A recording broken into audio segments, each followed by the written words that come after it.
Buntut bagi uang di Pakistan, Feni Alberti dan Akas Elahi saling buka aib di medsos sama-sama doyan selingkuh.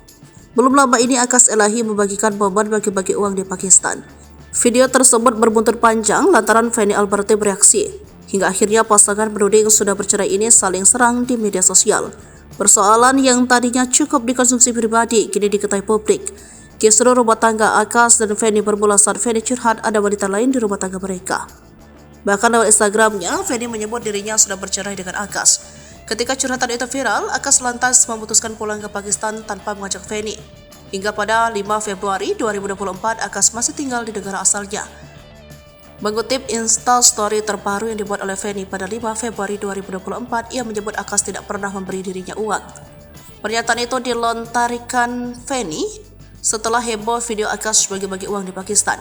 Tangkapan layar percakapan Feni dan Akas ini disebar Feni. Terlihat Akas menampik tudingan dirinya tidak pernah memberi nafkah. Soal uang yang ia bagi-bagi di Pakistan disebut Akas bersumber dari keluarganya. Pada slide-slide selanjutnya, Feni semakin gencar membahas Akas yang tidak memberi nafkah, seperti membayar rumah, mobil hingga saat menjalani persalinan. Tak mau kalah dengan Feni, Akas ikut curhat di Instastory. Dirinya kecewa karena Feni terus saja membawakan fitnah soal dirinya.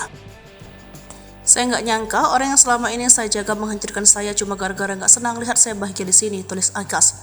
Senin 5 Februari 2024. Dituduh tak pernah kasih nafkah, Akas tegas menyebut semua uang ia serahkan ke istri dan anak. Bahkan uang yang ia dapat tidak pernah ia berikan kepada keluarga. Sampai setiap 2 hingga 3 bulan uang saya habis, sampai saya minta uang dari adik saya di Pakistan, saya tidak pernah minta uang Feni, tulis Akas lagi. Soal dirinya tak pernah bayar gaji babysitter hingga mobil, Akas juga menampiknya. Ia bahkan menyertakan berbagai bukti untuk mematahkan tuduhan Feni. Dituding selingkuh, Akas tidak menampik dan dirinya sudah sujud minta maaf. Namun ia juga menyebut jika Feni pernah jalan bareng pria lain ketika sedang hamil 3 bulan.